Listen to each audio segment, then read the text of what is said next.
This is becoming a regular occurrence. You know, Malawi is not even, it's a landlocked country. And I remember growing up, you know, issues to do with the cyclones, tropical storms, we would only hear about them in the news.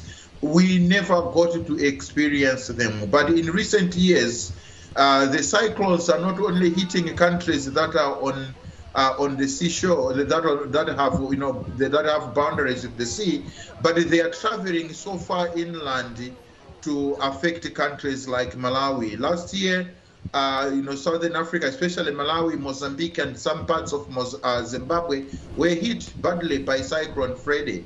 Here in Malawi, more than 1,000 people died from Cyclone Freddy, and thousands even more were displaced, and as we speak are still living in camps. So, and of course, this warning for a new cyclone is coming against a backdrop of a drought that was also hit again this same part of the world, Malawi, Zambia, that has affected, I think, the maize crop, which is the staple food, and there is likelihood of a severe, you know, famine coming up because of that drought. So these are just some of the many challenges that we face.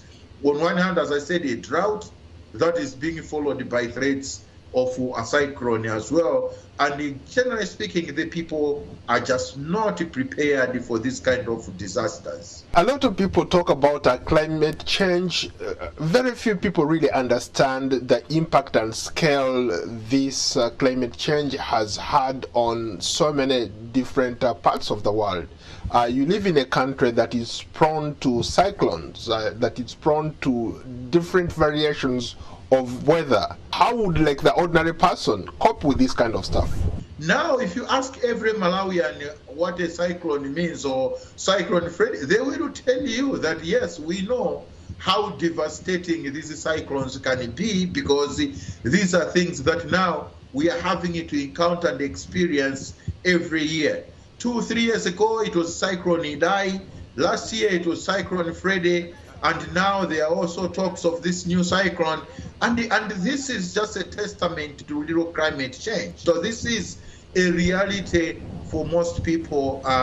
So when we hear, you know, people that say, oh, there's no such thing as climate change, I would say, you know, come and talk to Malawians, come talk to Mozambicans, come talk to Zambians, Zimbabweans, and indeed most of the citizens on this continent that are now seeing unseasonal rains. Last week, I was talking to a colleague in Ghana, and he was telling me that it's been raining, like for the last 2-3 weeks, raining heavily. And this is not the rainfall season in Ghana. And again, just to show you that, you know, things have changed, and we are, you know, living through that period of climate change.